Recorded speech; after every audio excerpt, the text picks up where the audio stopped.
Sénégal, bonjour. Retour sur la tension à Saint-Louis, aux allures de Ndiolor, avec le quotidien qui révèle que le juge pêche 31 manifestants. Les 31 manifestants en question ont été tous envoyés en instruction d'après le quotidien.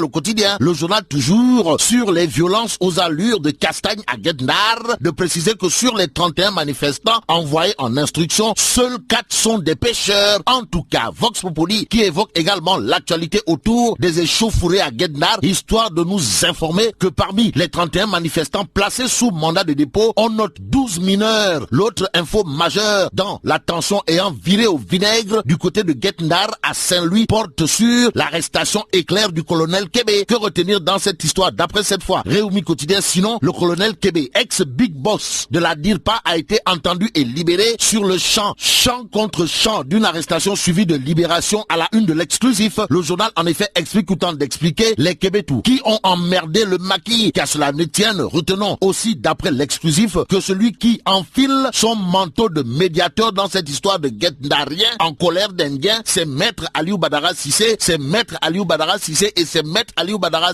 monsieur le médiateur de la République et avocat de son État, renseigne l'exclusif, sera à Saint-Louis aujourd'hui. Ce jour, 24 heures, sans contour ni détour, semble souligner que Tchafengi Mafebi Yakouna Tigedegbi, c'est pas la peine. Et c'est avec beaucoup de peine que 24 heures ce matin indique à sa une président, revenez au pays Wai, ça ne va pas Wai. À la question de savoir, mais qu'est-ce qui ne va pas exactement? Eh bien, la tribune ce matin annonce une grève du SYTJUST et là, on se dirige vers une paralysie du système judiciaire, nous livre la tribune. Et Vox Populi de nous informer que ça sent le Neferembam Bam Khourlaïwardé. En tout cas, le SYTJUST, si on en croit Vox Populi, est sur le pied de guerre, en guerre contre la hausse des prix de l'électricité. Guy Marius Sagna l'a été pour ensuite finir derrière les barreaux. Et ce matin, Réumi Quotidien de nous apprendre que pour une seconde fois, la liberté provisoire a été refusée à Guy Marius Sagna. Suffisant pour Réumi Quotidien de titrer au voltage de mécontent social, attention à la brûlure d'électricité électrique et même volcanique est le titre de la tribune ce matin. Le journal du groupe des médias de révéler un tas de révélations autour de qui ou de quoi? Eh bien, autour des vraies raisons de l'augmentation de l'électricité d'après la tribune qui s'appuie sur les arguments Kouroubaï Fall et Mbolde Mouride, signé Tierno Alassane Sall alias TAS, monsieur l'ancien ministre de l'énergie de Nyangal National, devenu anti-Nyangal National,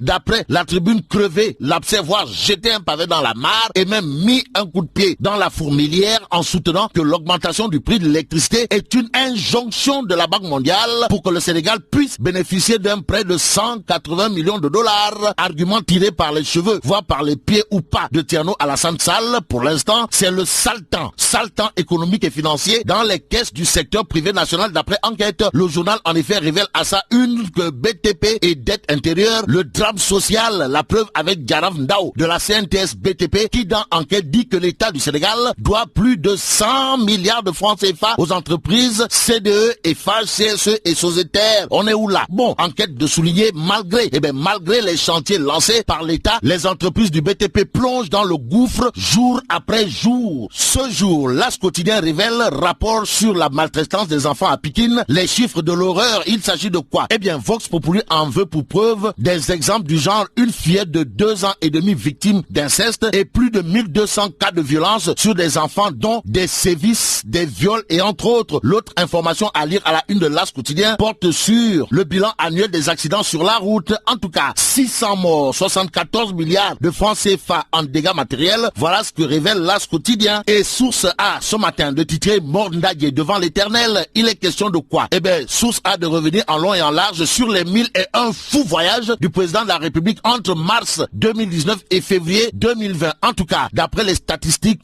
non exhaustives de Source A, rien qu'entre le 12 mars 2019 et le 4 février 2020, Macky Sall a effectué une trentaine de voyages, soit une moyenne de 2,72 voyages par mois. Le mois étant haïssable, passons à l'Observateur L'Obs qui titre procédure judiciaire rebondissement dans l'affaire des 94 milliards de francs CFA. Il s'agit pour l'Observateur L'Obs d'évoquer le sort réservé par le procureur de la République à la plainte de Ousmane Sonko contre Mamour Diallo. L'Observateur L'Obs d'effectuer également un reportage à l'université Cheikh Anta Diop. Il est question dans ce cas de figure d'expliquer quand la nourriture des étudiants sert à engraisser les porcs et les familles riveraines. À Thiès, les riverains auront de quoi avoir les mains sur la tête en lisant Vox Populi. Le Le journal de titré surexploitation, Thiès et ses nappes d'eau menacées. En tout cas, industrie, carrière, entreprise d'exploitation d'eau surexploite les nappes exposées au tarissement et face à la situation alarmante, un CRD convoqué par le ministre de l'eau renseigne Vox Populi. Le Témoin quotidien revient sur les histoires de pétrole et de gaz, histoire d'indiquer que Ndeketeyo, l'État va ouvrir des essenceries, en tout cas à l'instar de certains pays comme la Côte d'Ivoire, l'Angola, l'Arabie Saoudite, le Ghana, l'Algérie et autres. L'État va ouvrir un réseau de stations-service sur l'étendue du territoire national. Ça veut dire quoi? Eh bien, ça veut tout simplement et tout bonnement dire que le travail de monsieur le ministre de l'énergie et des mines, c'est du nice, cool, fine. En attendant, restons avec le Témoin quotidien pour terminer sur la situation paradoxale du marché. Il est question pour le Témoin quotidien de parler du poisson abondant mais hors de portée des ménages. La preuve avec une information Kouroubaïfal à lire dans le Témoin quotidien, à savoir une caisse de yaboy passe de 17 000 à 25 000 francs CFA. Et là, mais là, tu donges de. Oui, Foudiou Djamati. Bon, vive le Sénégal.